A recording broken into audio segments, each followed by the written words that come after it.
Alright, and hello everybody, I'm the Sweeper27, and welcome to another Dokkan Battle video. So last night while I was asleep, my original plan was I was going to stay up and record this. I just woke up, it is roughly a little bit after noon, and ROSHI is going to be the next JP Dokkan Fest, which I think is an awesome pick. I love anytime that OG Dragon Ball gets representation.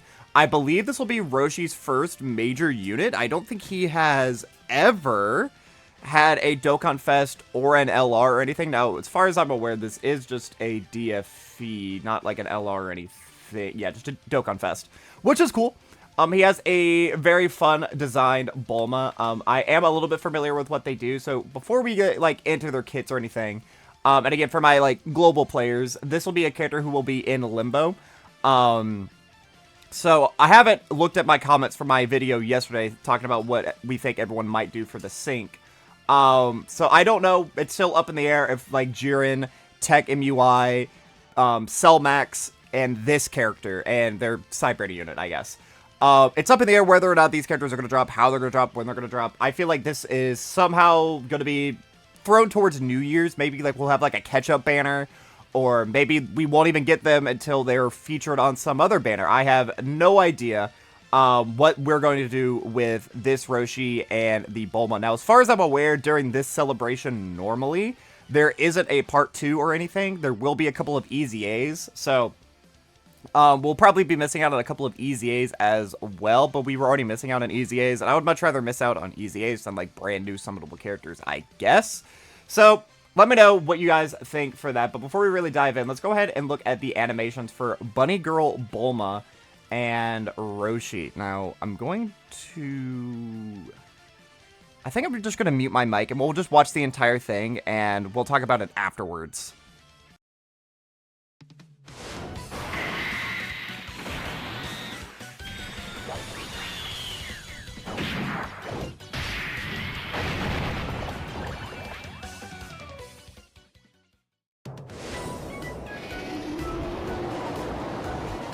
Hello, わしは亀仙人じゃ。よ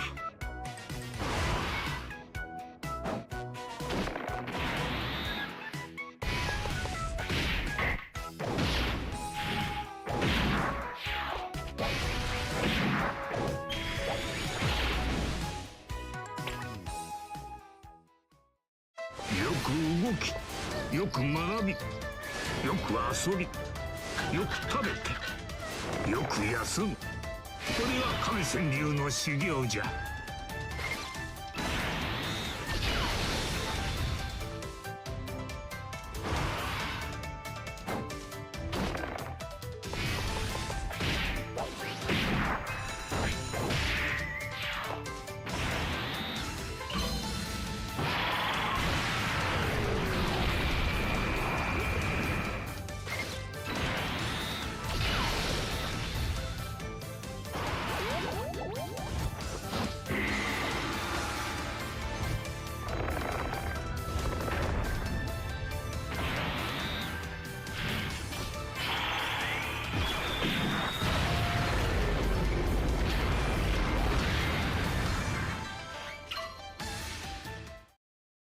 I absolutely... Hey, look, that's a good video that... Oh, shit!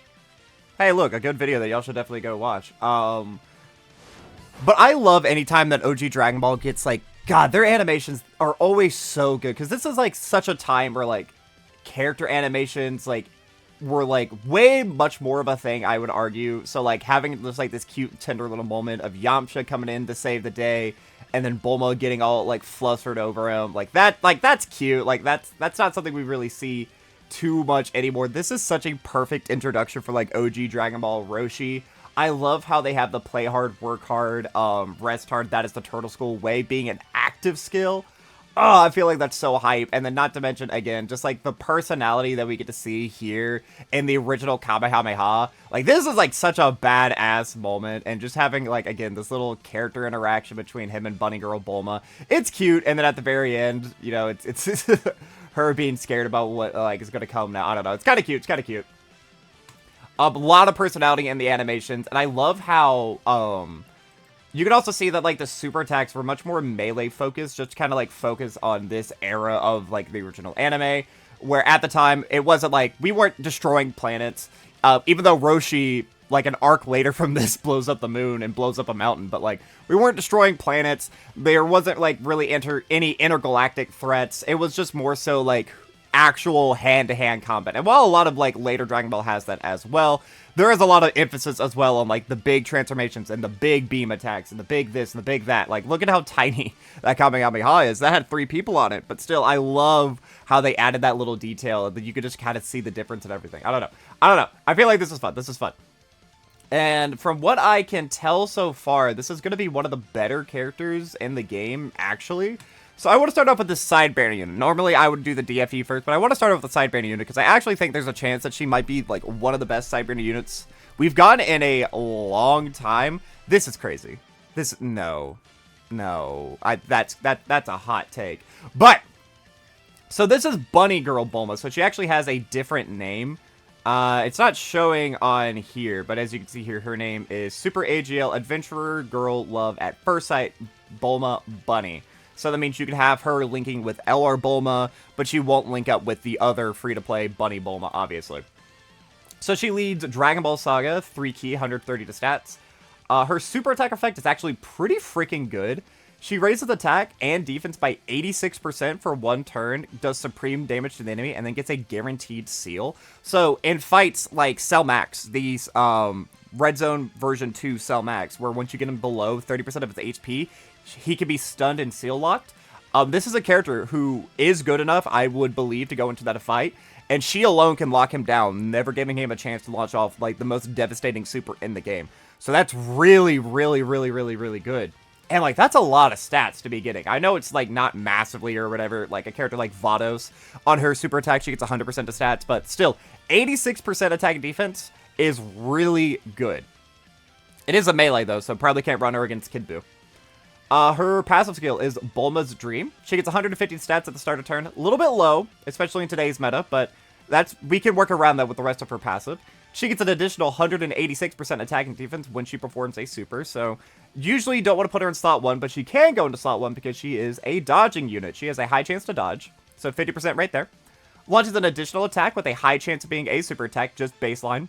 That is good, so if you get multiple of these up, that's good. She gives Dragon Ball Saga, Earthbred Fighters, or Peppy Gals 1 key and 50% attack and defense. Oh my god, she's so good. Randomly changes a certain type of key sphere to Rainbow Key Sphere when there are another 2 Earthbred Fighter category allies on the team. 2 others, so herself would not count. She has a chance to dodge plus 10% before this character gets hit. And then she gets an extra 5% chance to dodge with each attack evaded up to 20%. So if you have the 50% here, at the start of turn, until she gets hit, she has a 60% chance to dodge unit. If she dodges 4 attacks with it, she is now an 80% chance to dodge unit. So she is an 80% chance to dodge unit, who Rainbow Key changes, who gives 1 key and 50% stat support, who can keep enemies steel locked if you're in certain events. Yeah, she's really good. She is really freaking good. And I would imagine she can actually not do, like, great damage because she's not doing crits or anything. Like, in the new Frieza event, she's not doing anything. But I imagine if you get this additional right here, and it actually is a super, she should be able to do some levels of competent damage. Like, I'm not going to go out of my way and say that she's doing good damage, but I will say competent. You know, like, competent is, like, anywhere between 5 million to 10 million, if we're being honest, where it's like, you're not really doing that much, but at least you're doing enough to keep the team kind of chugging along. I can see her easily being within that threshold. But again, just 150 is a little bit low. And especially at the start of the fight, you could put her into slot 1 where she has a 60% chance to dodge. Now, if I'm not mistaken, the way that this is worded is this is the second she gets hit 1 time, this is gone for good. Because it's not like for 1 turn or anything. It says just before this character receives an attack. So I think this goes away permanently. So she would just be a 70% chance to dodge character afterwards. But still, you can get a lot of usage out of this character. Very well designed, very good side banner unit. Her links, on the other hand, are a little bit weird. Brainiacs, Money, Solid Support, Battlefield Diva, The Incredible Adventure, Guidance of the Dragon Ball, and Fierce Battle. Like, I'm trying to think. Money is like a Bulma link, a Hercule link, and a Videl link. Solid Support, like, I think Physical Beastless Gohan has that. Brainiacs, like, Beast has that, everything like that, so she does have a couple of links with, like, some good characters. She's gonna have, like, Incredible Adventure, Guidance of the Dragon Ball, Fierce Battle, all with Roshi. She's on Pepigal, Dragon Ball Seeker, Dragon Ball Saga, Earthlings, and Earthbred Fighters. So, once a couple of these categories get, like, some better leaders, I mean, you can definitely run her. I mean, I don't know if she's as good as, like, Chilai. Chilai is one of my favorite side banner units ever. She's not technically a side banner unit. She was on the Pepigal banner, but you understand what I'm saying. Where, like, she is just kind of like a diet Chilai. Like, Chilai just unconditionally creates orbs. You need 2 or more Earthbred Fighters. Chilai support is 39% attack and defense. It is a little bit less than that. Chilai also has the Scouter. She has the start of turn 70% chance to dodge. She also has a stun on her super attack. So I would say that this is maybe diet Chilai. I don't know. Hold on. Let's actually pull up Chilai real quick and see how baseless or based this argument is. Chilai, I think that's how you spell her name. Here we go. So she gets 3 key. She gets no attack at the start of turn. She just gets defense. She gets the Scouter. She always changes 70%. She gets 39% defense within the same turn after an attack is evaded. She has the heals. And then each time she dodged 3 attacks. Alright, and then all allies. Yeah, so yeah. She's giving more key but less offensive support. Again, unconditionally changing this. So this makes Chilai a unit who you can run without a leader skill. Whereas Bulma, you're going to have to kind of run her on one of her teams. But like, having a side banner unit who can genuinely be run on any team, I feel like that was like a mistake on their part. And we'll never get to see another Chilai unit again. But I feel like what she does is really freaking good. And from what I've seen so far, people are like rating her very well. 80% chance to dodge and support. That's really, really good. If she can take normals post super, she's the best. I would actually agree with this. I think she should be competent. Because, yeah, she doesn't have like any defense or anything. Or like, she doesn't have damage reduction. She doesn't have guard. So she's going to have to kind of like raw dog all of these. But essentially, she's getting, after she super attacks with this, that is 326%. Add on to this, that's 332%. So yeah, she's getting another 50% right here. So she's basically almost at 400% of stats. I don't know if tanking normals is the right thing to say, because if I'm not mistaken, she has really low defense, like baseline. Like, I don't think she'll double-digit tank anything, but she should be able to eat things for, like, a relatively lower amount of numbers, which should be good. Genuinely think she looks better than Roshi. I don't know if I agree with that. Insane slot 1? Full dodge and let her cook. No, she has a full dodge unit. I don't know. I'll have to see her in-game. She has potential. She definitely has the potential, but I don't think she's going to be better than Roshi, because let's go ahead and take a look at what Roshi is capable of. So, Roshi has probably the weirdest leader skill in the entire game. So he's like a carnival unit because he leaves Pepigals just 200%. So that, I mean, I understand why he has that, because once we get into a little bit deeper part of his passive, it'll make more sense. But this is weird. So, like, the thing is, if you're running 2 Roshis, or like if you have to beat an event that's like use 6 Pepigals, you couldn't fucking use Roshi, and Roshi's by far going to be the best Pepigal leader in the game. Like, he's better than 21 and everything. So, I don't know. This is weird. It's kind of weird, but we can roll with it because it makes sense why he has this leader skill. It was just like back in the day during the daily Roshi event, you would get boosted rewards if you ran Pepigals. So, I don't know. It makes sense. So, he leads Pepigal 3 key, 200 to stats. Or Turtle School and Dragon Ball Saga, 3 key, 170 to stats. This excludes Pepigal units because they would already be doing this. And then an additional 30% to stats for those who are also on Bond of Master Disciple or Kamehameha. Let's real quick pull this up. Let's see. I wonder if his leader skill would already be in the data by now. No, it is not. Okay. So it is Boyhood Saga. Oh, wait. Is it... Okay, it's Dragon Ball Saga. And what was the other one? Dragon Ball Saga and Turtle School. I'm used to doing this on the JP side of things, but actually having to just type in the normal names is kind of nice. And then Bond of Master and Disciple, which is a very good category, by the way. And then Kamehameha. Okay.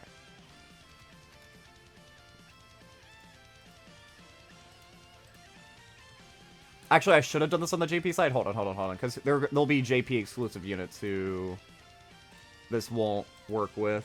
So if we go translate to English, it is Boyhood Saga. Is it not Boyhood? Is it still Dragon Ball Saga? What is Dragon Ball Saga on here? I thought it was Boyhood. Hold on, we'll pause the video for a second and I'll get this category up. Alright, we are back. That took me way longer than it needed to, but this would kind of be what his leader skill is looking like. So obviously we have like the new Tech MUI that is really good. Bulma is going to be fantastic on this leader skill. I think Jackie Chun is probably outdated. You have all the UI Gokus actually. I mean, you're going to have a lot of Gokus. But in terms of LRs, I think these are probably going to be the 3, or 4, I guess. 4 right here, potentially 5, because he's going to share a lot of links, I guess. I don't know. Maybe we could see a Jackie Chun resurgence. I don't know. Just 30% damage reduction is not enough, though. You have, like, some more niche options, like Dragon Fist, and, I mean, 21 is going to be on the Peppy Gal side of things. And, like, he does kind of want Peppy Gals to be on the team, so you can maybe slide her in, but I just don't know about all that, man. 23rd World Tournament Goku, I don't know. I feel like maybe his day, like, his time in the sun is maybe kind of power creeping out. I mean, this is a dodging support unit. I mean, you could run, oh, dude, you could run the go to the game on this team, actually. Dude, imagine her support and Bunny Girl Bulma support on the same team. Actually, Chilai is about to be meta relevant again. Holy crap. But yeah, just looking at it, there's not like a whole lot of like really crazy options, I guess, especially on like the Dragon Ball Saga side of things. Because Dragon Ball Saga, I mean, you have Bulma and maybe Roshi, but outside of that, there's not a whole. I mean, this is a pretty good free-to-play unit, I guess. But yeah, not a lot of craziness, I would argue, on this team, because a lot of these units have already kind of easy aid. I mean, this is, you could maybe run this because of the Peppy Gal condition. Again, we're going to get into his kit in just a moment, but he does want to be surrounded by Peppy Gals, so having just, like, dodging units who could be competent, I think this is actually a pretty good damage reduction character. Let's see here, but, like, these guys are all power corrupt. I mean, you could potentially easy A during the celebration, but I don't think you would work too well. I mean, you're just a 70% chance to dodger. You give support to Future Saga. You could maybe be seeing a resurgence. I mean, you're a dodging character. You can be guaranteed dodge depending on the team build. Kefla will be really good on this team, actually. Kefla. And I think that's... I mean, you could easy A during the celebration. You could easy A during the celebration. So there are potential easy A's as well. That would be nice. Some, like, brand new Peppy Gals. But I don't know if a Peppy Gal would easy A during the celebration or if we would get, like, some Dragon Ball Saga representation easy A's. I don't know. There's some potential here. As it stands right now, this category is a little bit weaker outside of just having, like, the brand new LRs and Bulma, I suppose. So, I mean, you could run this team UI, Bulma, UI, Roshi. That's, what, 5 units, Bunny Girl Bulma? That's 6? I mean, that's a team right there, I guess. Or you could substitute, like, this guy out for Chilai, or whatever. I feel like you have options. You do have some options, some weaker options, some more niche options. You could make this category work. You definitely could. So, let's talk about what Roshi does. So, he has a couple different super attacks. So, this is very reminiscent of, like, the Tech Pan with, like, the unit supers. Having multiple Tech supers. I actually think Tech Pan was this time slot, was she not? 2 years ago? I think, right before the Worldwide Download Celebration, I think that's when Pan dropped. So, I don't know, we can maybe be seeing a little bit of a pattern. So, his super attack effect, when it's a 12 key, it is a melee, so watch out for her against Kid Buu. It's the Turtle School combo. Raise attack and defense for 1 turn, colossal damage to the enemy. Pretty basic. The 18 key is the Master and Disciple Kamehameha. Stacks attack, greatly raises defense for 1 turn, immense damage to the enemy with a 50% chance to stun. That can be good. And then that is done with a Goku Youth. Oh, it's Youth. Oh, okay. Or a Krillin Youth attacking in the same turn. So it has to specifically be a Kid Goku or a Kid Krillin. It can't just be any Krillin. Okay. Good to know, good to know, good to know. But we could have a unit like Beast Gohan, who has the Bond Master and Disciple Special Beam Cannon. It can just be any Piccolo. It doesn't have to be Power Awakened. I mean, come on, Dokkan. We could fudge the rules a little bit for some of these characters, I feel like. But I get that. That makes sense. All right. And then he has another 18 keys, or another unit super, which stacks attack, greatly raises defense for 1 turn, immense damage to the enemy, and then a 70% chance to stun. And that can be done with any Bulma. Its name who just includes Bulma. So, like, Bunny Girl Bulma will be counted for that. I can't think of him if there are many, like, I guess, like, Bulma, Krillin, and Goku, that free-to-play unit, or the Super Battle Road, Bulma, and Goku EZA, like the AGL one. I feel like that would count as well. But realistically, you're going to be wanting to run the Bunny Girl Bulma or LR Bulma, but that's pretty good. Not a huge difference between these, just a 20% chance to stun. I don't know, it maybe would have been nice if he greatly stacked attack on this, because this is a much more iconic moment. This is the first ever Kamehameha on screen. Like, come on. Come on. Or he could have been a little bit more grandiose than that, but he's still getting attack, stacking 50% defense is nice, and then just 70% chance of stun. Again, there are some bosses where you're able to stun and seal lock them, so that can maybe be relevant for them. Let's see now. I want to make sure... Is it just the 2 slides? It is just the 2 slides. Okay. So his passive skill is the Spirited Hermit. He has an entrance animation, which we saw at the very start of this video, which plays only once, and gives him 30% damage reduction for 7 turns. Okay. He gets 150 stats at the start of turn. That's really low. We've seen multiple time and time again for units throughout the rest of this year that, like, starting off at 200% is kind of the base. Now, he kind of makes up for it just a little bit later in his passive. But if there's, like, an AoE boss, this guy is not going to stand up at nearly as well as a lot of other units that have dropped this year. So just keep that in mind. He gets 3 ki, and he gets an extra 20% damage reduction, plus an additional 150% attack and defense when he performs a super attack, and he launches a guaranteed additional super attack when there are 2 or more Turtle School category allies on the team. Now, if I'm reading this correct, he gets 3 ki and 20% damage reduction at the start of turn. Then when you launch an attack, he gets the extra 150% attack and defense. And then, if there are 2 or more Turtle School allies on the team, he would launch another guaranteed additional super. So that, I know that's one sentence, but it's 3 separate causes. So this is start of turn, on super attack, and then after super attack. It's kind of what this sentence is wording, or what it looks like. So I know it's a little bit confusing. So at the start of turn, he's getting 3 ki, 20% damage reduction.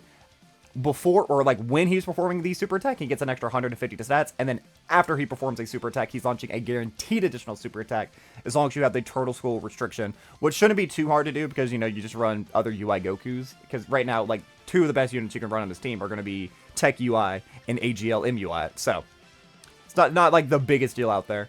He gets an additional, this is why he leads Peppy Gals. Plus he gets an additional 82% attack and defense per Peppy Gal attacking in the same turn. So if you're running him with 2 other Peppy Gals, that is, what, 164 extra attack and defense for that one turn. If you have a Peppy Gal slot 1 and slot 2, or slot 1 and 3, and you have this guy in the middle, that's a lot of stats. That's essentially doubling what he's getting at the start of turn.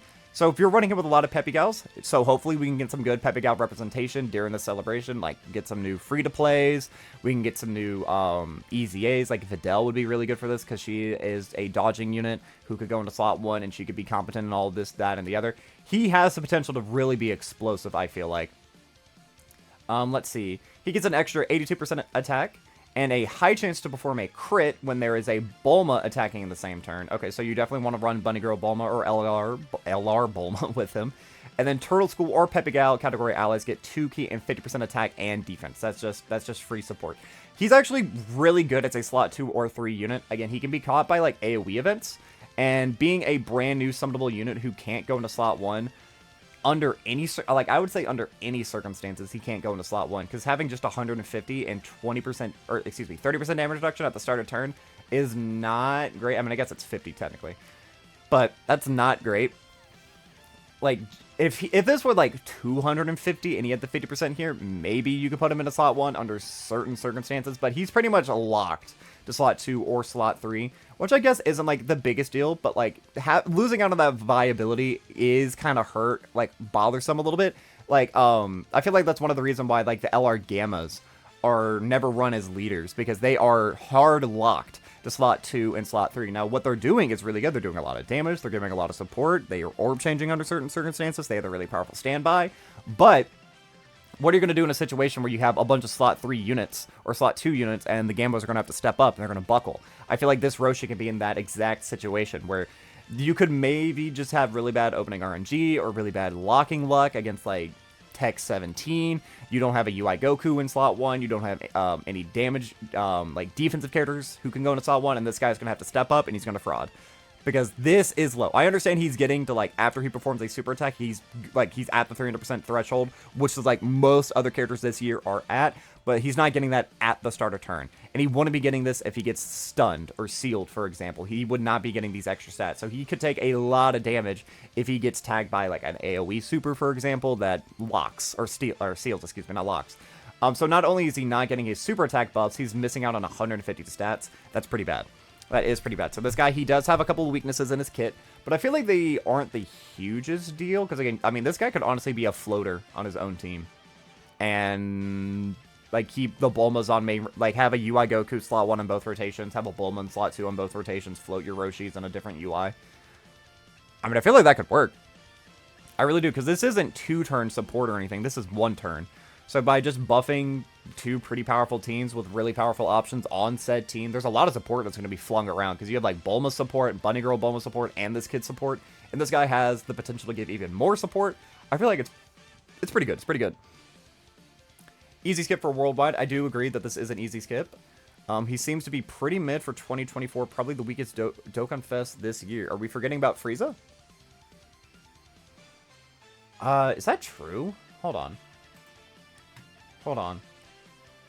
Dokkan Fest exclusives, starting since like the 3rd page of here. So we have Frieza. I would say Frieza is definitely worse. I think Vegeta is probably better. Do I think Toppo is better? Toppo's in contention. I think he's actually probably on the same level.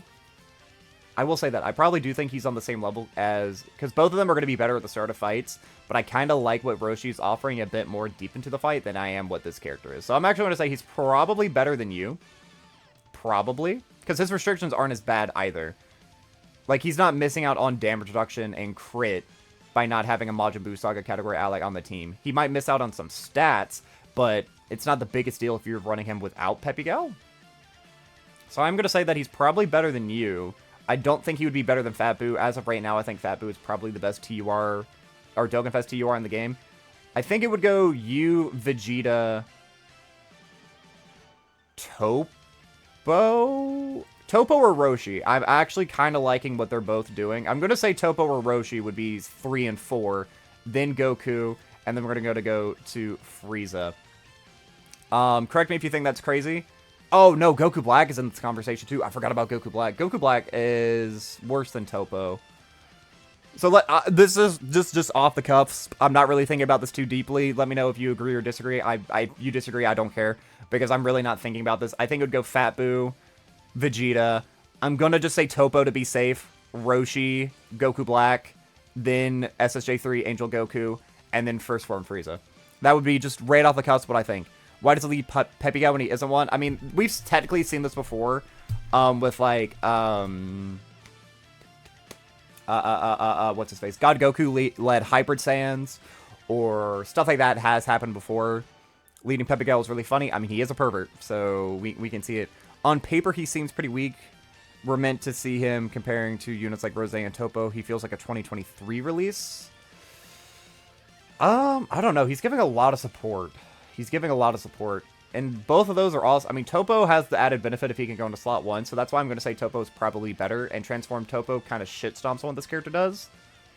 Do I want to say shit stomps, though? Because he does stack. I mean, it's only stacking attack, but he can keep certain bosses locked. I mean, he's going to be on a really powerful team. I don't know. And he has, like, this weird carnival stuff. I kind of want to see him in action. I kind of got to see what his stats are going to be. But just based off reading his kit... It seems he might be a little underrated. The active skill is going to seem to be pretty good in different places. I do agree. Neat but easy skip. Yep, hardcore agree. Save your stones. If you're a JP player, do not summon. Worldwide is literally like 3 weeks away. 7 turns, only 30% damage reduction. Why couldn't they just make it permanent? Also getting stats per Peppy Gal ally when there's only one rather than Peppy Gal unit sucks. Honestly, looks like a great unit if he released this time a year ago. Well, we've seen this time and time again outside of just Frieza. They're going to make the category good. Now, the problem is he kind of is reliant on a few different categories. So are they going to make Dragon Ball Saga good, or are they going to make Peppy Gal good? I'm probably going to say they're going to make Peppy Gal good. So I'm expecting probably like we're going to get a couple of easy A's, maybe a couple free-to-play units as well. I mean, I don't think we would get a super easy A. I mean, is there any super easy A Pepe Gal units? No, we're a long ways away before we get any of those off the top of my head, but I was going to say they could maybe super easy A like a free-to-play Bulma, but I don't think that any of the super easy A's are going to be free-to-play. I think they're just Dokkan Fest and LRs, if I'm not wrong. I have heard that thrown around a bunch of times, but I haven't actually seen that anywhere, so I don't know. I don't know. Something tells me this is going to lead into an easy A for STR, DFE, KL. I would agree. I think so. I think so. But only 30% damage reduction for a few turns. I mean, he is 50%. He is going to kind of taper off later into some of these fights, but, like, so does, like, Angel SSJ3 Goku, and I don't think people really hold that against him too much.